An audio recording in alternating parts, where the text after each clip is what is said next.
Hello, I'm David Breeden. I'm the senior minister at First Unitarian Society of Minneapolis, a historically humanist congregation. And this is Coffee and Wisdom, when we look at religion and philosophy and consider those things where they are and where they might be going, and look by looking at the roots of them. This week, we've been talking about what is religion anyway.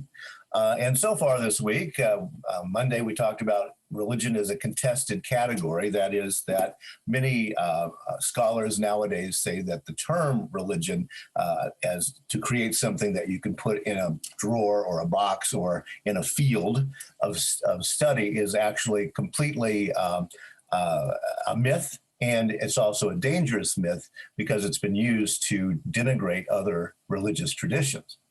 Also, this week we talked about religion in action. I mean, what does it do from a completely pragmatic viewpoint? What is the function of religion in people's lives? Then we talked about religion as an aesthetic experience. Religions tend to create space for artistic creations of all sorts, from buildings that can last thousands of years to manuscripts and words, etc. And yesterday we talked about, in the U.S., religion is a consumer product. That is, people can pick and choose in their religious traditions or have none at all. And what does that mean when religion enters a category of something that you choose according to your behaviors, rather than you modify your behaviors to fit a religious tradition? And this is something that sociologists have been noticing over the years. So it's more and more possible to do that. And why is the question.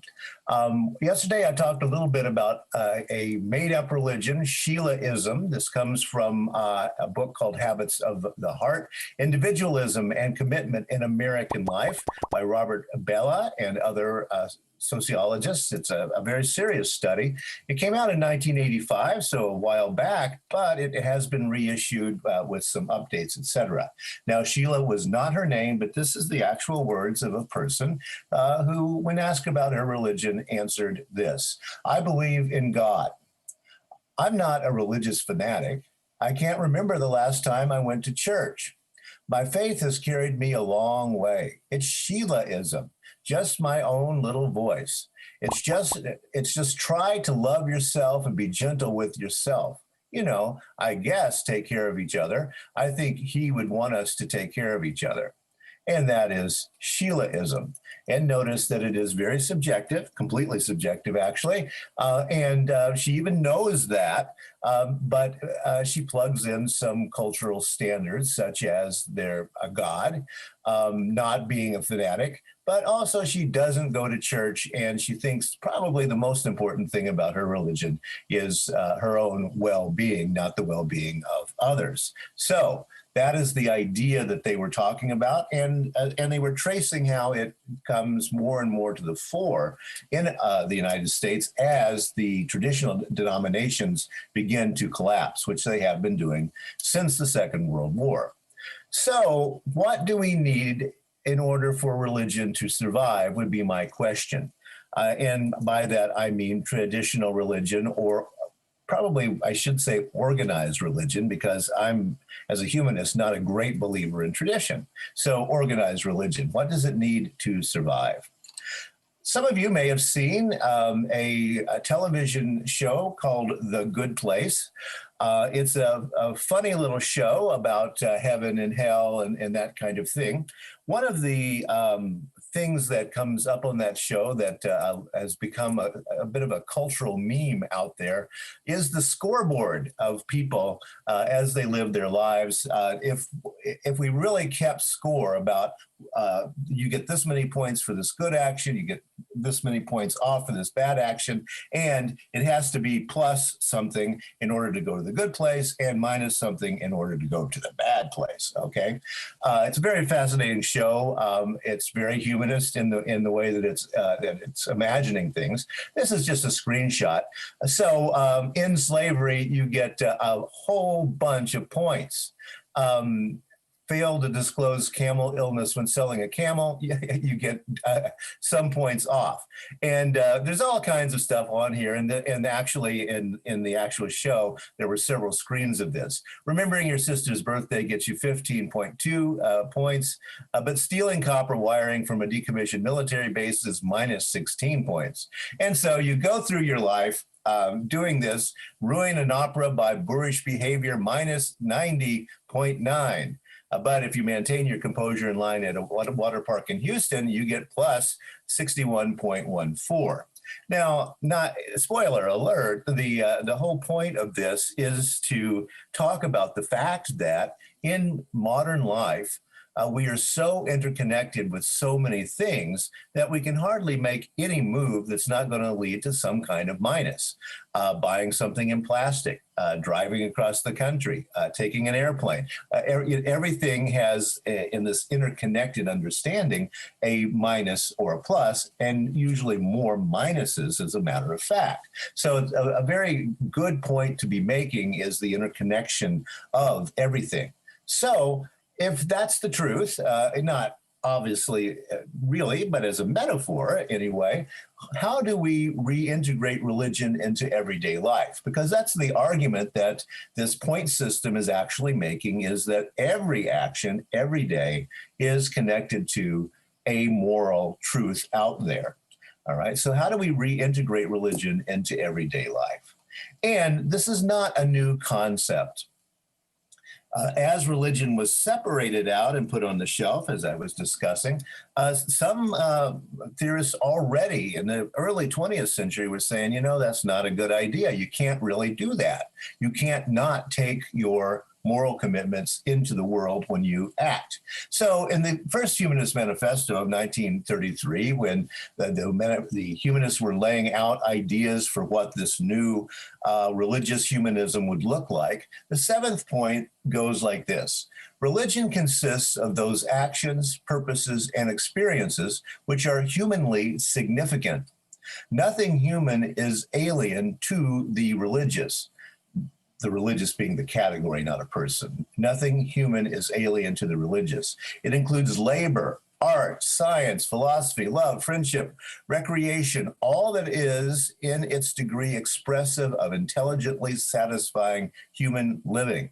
The distinction between the sacred and the secular can no longer be maintained. And Unitarian Universalist congregations, you know that we sing a song called Everything is Holy Now by Peter Mayer, and that is the point of what he's talking about. And it is the outcome of the first Humanist Manifesto from way back in 1933. Labor, art, science, philosophy, love, friendship, recreation, and indeed everything that human beings do, they were saying, must have a moral compass as we go into that. So what does humanism imply in this particular thing in terms of, hey, it's a religion, is it, or is it not? Is it a series of moral commitments? And how do we get that into our day-to-day, minute-to-minute, mundane lives? Mundane, remember, of course, is based on the word mundi, the world, right? Our worldly lives must be sacred, according to Peter Mayer. So what does humanism imply? Well, number one, I think, is an eyes wide open consideration of the universe and the human place in it. We humanists must look at the latest science. If scientific evidence came up tomorrow that the world is actually flat, it's all a hologram, then it would be our place to in some way get that into our understandings of reality, not to deny it, as of course our fundamentalist friends do. So eyes wide open consideration of the universe and the human place in it. That implies, I think, that the universe itself probably has no meaning and purpose. It doesn't appear to. So that meaning and purpose then are human created. And how do we go about doing that? Also going beyond prepackaged religious products, that consumer thing, to a deeper way of being alive in the world, that examined life thing that Socrates talked about a long time ago. How do we look at our lives outside of tradition and change things. Because one of the things I've talked about quite a bit on Coffee and Wisdom is the fact that the secular world has now gone out in front of the religious world in terms of moral values and moral understandings. So how do we get those cutting edge ideas into the way that we are building our own life? And one of the ways I think to do this is not to ask that philosophical and abstract, what is the meaning of life, but how might one live? This is not my idea. It is from a philosopher by the name of Todd May, M-A-Y. His latest book is A Decent Life, Morality for the Rest of Us. He was interviewed recently in the New York Times. He was the philosophical advisor for The Good Place, as a matter of fact, because The Good Place does have some very interesting humanist values that are discussed in approachable but still philosophical ways. And he was the philosopher behind that. He's got a lot of stuff on YouTube you can find out about. You can read reviews of this book. But in the book, what he's arguing is we are really looking for a decent life, not a perfect life. None of us can be perfect. And as a matter of fact, if we're aiming at sainthood, we're always going to fail. We're always going to come short. But how do we, as human beings, get a little bit better every day? That's the real question. How do we live our lives in our moral commitments, but still cutting ourselves some slack because of that interconnectedness thing that really won't let us out of the web of interconnections. So I highly recommend the book. It's great. It's not your standard philosophy. It's for people who want to read it and haven't taken 6 courses in philosophy. So a Decent Life, Morality for the Rest of Us, very humanist in its orientation. So that's our question for today is, how do you incorporate your moral commitments, we won't call them religious values, your moral commitments into your life? We will, in a few moments, go to some conversation for those who are interested in doing that on Zoom. First of all, let me mention that we are on YouTube. You can subscribe to First Unitarian Society of Minneapolis. That is the YouTube channel on which we put out there our assembly and our Sunday morning doings. Also, now we have another channel, a wider channel for more humanist content, not just First Unitarian Society, called The Den of Conversation. Subscribe to that on YouTube, and the rebroadcasts of this program and also our Bibles and Beer are there. Also, join us at 10:30 a.m. on Sunday morning, Central Time, for Assembly, when I will be talking about how to communicate even in very difficult times. And if you're interested in helping keep the voice of Unitarian Universalist humanism alive and well, please go to firstunitarian.org/donate or to PayPal and help us keep that going. Thank you very much. So we build a pause in there. Those who would don't mind being on camera and or talking, or and certainly there's no requirements to do that. But if you are willing and able, I think it's good for our audience, our watchers who are in more far-flung humanist places, perhaps. We get email from the American Bible Belt, et cetera, from people who are not living in an enclave of progressive social understandings. And so to talk about the way you integrate your values into your life. So anyone want to take a shot at that? I know it's a big question. Yes, John. You have to unmute yourself. Putting in chat the 4-H pledge. I don't know if you're ever 4-H, but oh, of course I was. Yeah.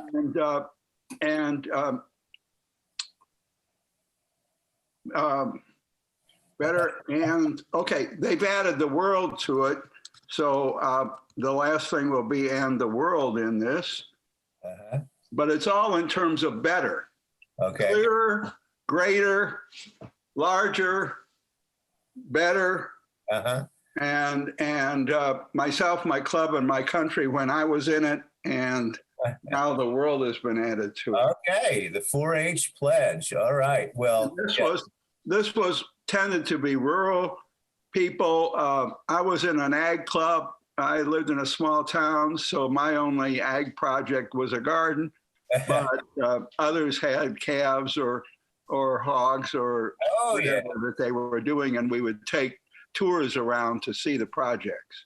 Oh, yes. No, I belong to the 4-H club because I grew up on a farm. So I was in the Future Farmers of America, an organization trying to teach us better ways of farming back in those days, which nowadays are completely antique, given my age, but everything has changed in agriculture. But yes, I would say part of the expression of humanist values or aspirations of any organization, part of it is, yes, but what are we going to do? And it often has a toward the future orientation, I think. So, yeah. Well, thanks, John. Thanks for bringing that up. And I recited that pledge many, many, many times. It was just great. I remember to be involved in that. Outside of school, the only other gathering was our Sunday school or whatever. And this was a great secular gathering of people. Nobody, there was no God talk. It was really what we were doing on the farm and for our careers. It was great. Yeah. We didn't get to have the Minnesota State Fair this year, but there's still young people out there doing these things. Ruth, hi. Hi, I got in late. I'm sorry, but what it brings to my mind is that I, along with a group of girls, said that we wanted to be a part of the Future Farmers of America, but we wanted to be Future Farmerettes of America. And we were allowed into the boys' classes, learning about farming. And like John, the only thing I could do in this little town was to have a garden. And I had to dig up an area probably 15 feet by maybe 15 feet between the Grant County News, which was where I lived, and the post office, and put in a garden, which the whole town saw me back there digging and planting and weeding and so forth and so on. But I did pass the course. I didn't marry the farmer I thought I was going to marry, but that's another story. But I learned a lot about farming, and coccidioidomycosis, I think, was a disease of chickens. And I learned about that. That's never left me. Anyway, so much for memories. You never know when you're going to need that. Well, yes.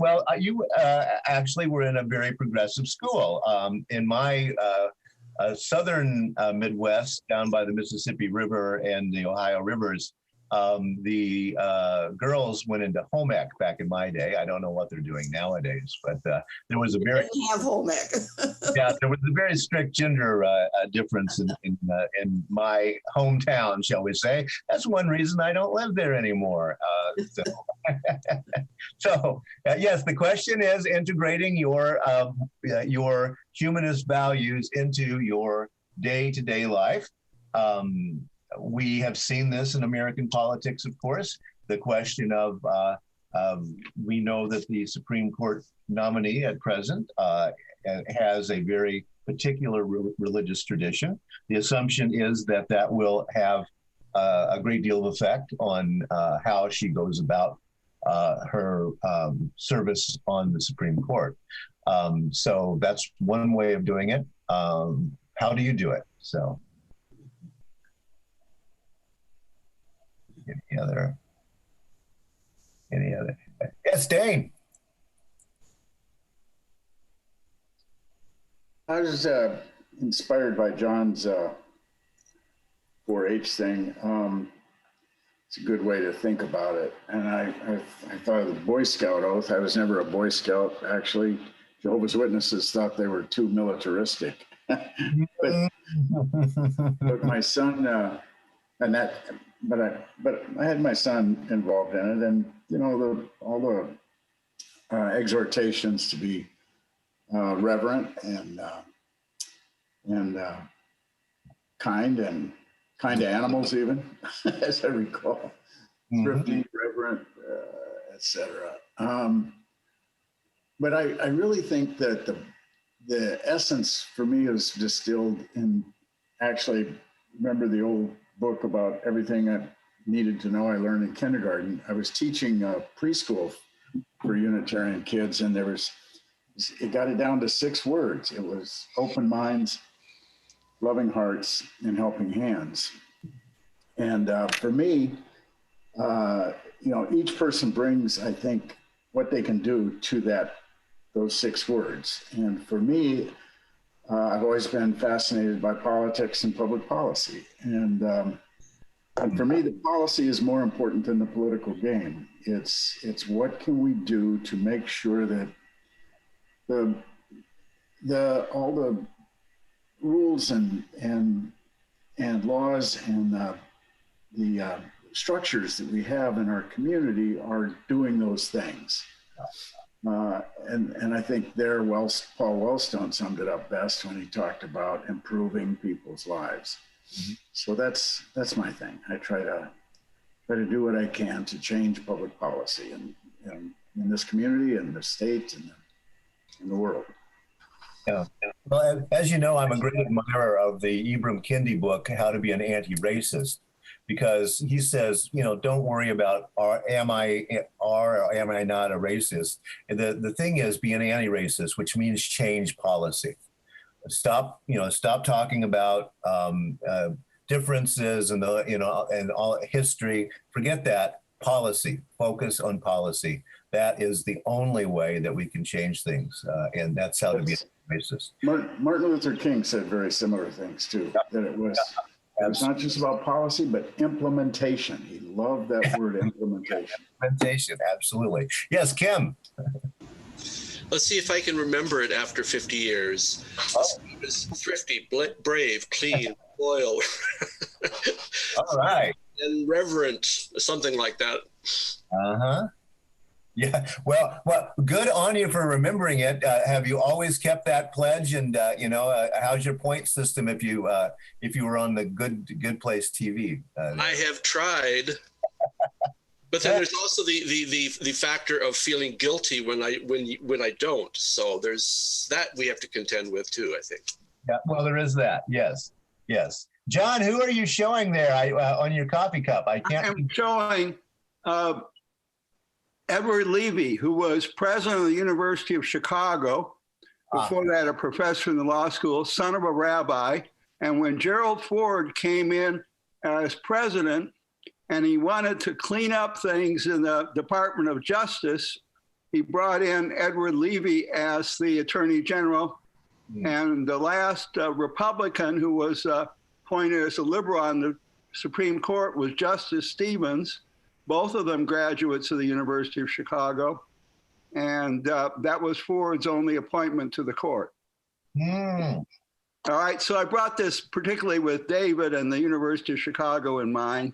This was a gift for working alumni fundraising one year, and they went through presidents of the University of Chicago. So I thought Ed Levy in these times would be, if he were around, someone to clean up after with the next president. That would be nice. Yes. Yeah, Fred. I was also a 4-H member back in the small town in Iowa. I was also challenged to have a project because I didn't live on a farm and did a number of things. Okay. One of the things I always remember about 4-H back then, and this would be the late 50s, was that there was boys 4-H and girls 4-H. And at some point, they apparently merged them. But I remember asking the question numerous times. Somehow I can never remember the answer. I'm guessing it was in the late 60s, but I don't know. Also on Ibram Kendi, I happened to notice that he's giving a presentation at the Madison Public Library coming up. And it might be an opportunity to ask a question or something. I don't know. Anyway. Okay. Madison Public Library. Well, yeah, that's one of the interesting things about our pandemic age. At one time could not have. So, um, yeah, absolutely. Yeah, well, my 4-H was beef cattle, but we had a farm, so But yeah, but I don't eat beef anymore. But back in the day, yes, yeah, yeah, Ruth. I just want to piggyback on what Dane said, because the reason I was late is I was talking with my son down in Wisconsin, and we discussed briefly the debate. We discussed Barrett's nomination. We discussed various things. We discussed the fact that LBJ isn't given credit for what he did with regards to race relations, and we were thinking that Biden could have promoted that when Trump identified with Lincoln, could have said, hey, wait about one of our great presidents. Anyway, but we ended with the fact, both of us agreeing that it's policy that has to change. There's so many things that can't be accomplished unless our policies are better, reorganized, and yeah, so. Well, yes, and I understand on, I think it's Netflix right now. There's the story of the Chicago Seven, the seven people, the so-called riot at the Chicago Democratic Convention in 1968. Bobby Seale was an African American activist. And he always said, of course, that signing was only 3 years previous to the time he was talking in 1968, but that Lyndon Johnson's pen is what mattered. All the other, all the other talk was just talk. But when you could sign an actual civil rights bill, that's when things change. Yeah. And I think LBJ we forget because of the tragedy of Vietnam, but yes, he did more to help the African American situation than anybody else. Truman sort of started it, but he wasn't going to go very far. But LBJ used his political clout, and he knew he had it because people still were in mourning about the assassination of Kennedy.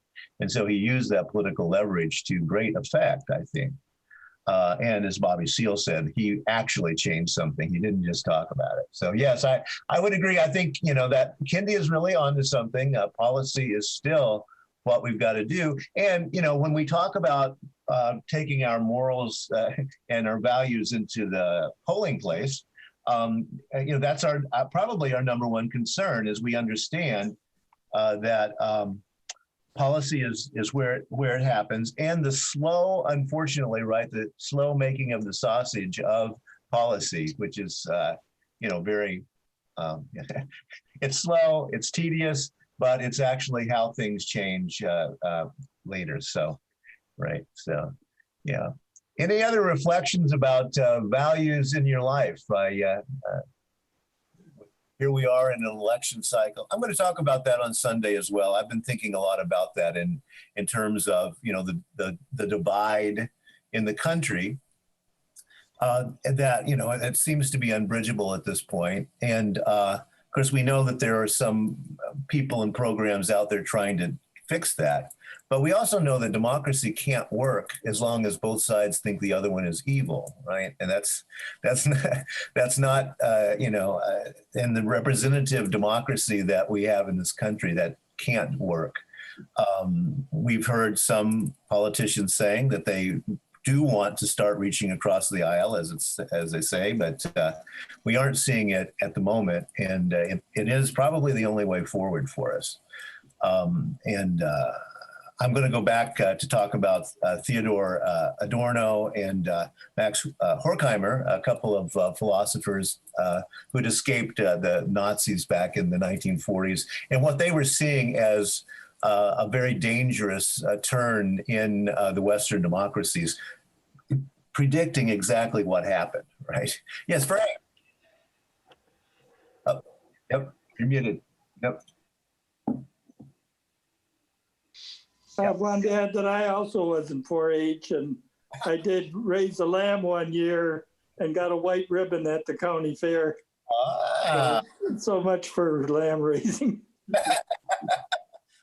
I tried my hand at sheep. I did, in high school, I made money shearing sheep. I mastered the fine art of shearing sheep, but I didn't master the fine art of doing it fast because I was always afraid I was going to cut something off, which you can do when you're shearing. And so I tried to be one of those shearers who did not draw blood, but it was a way to make some money as a kid. So there you go. Well, thank you all for joining us today and being willing to talk a little bit about how you integrate your values into your life. And let's keep doing that because I think it's more important now than ever. And we'll see you on Sunday. So have a great day. Bye-bye.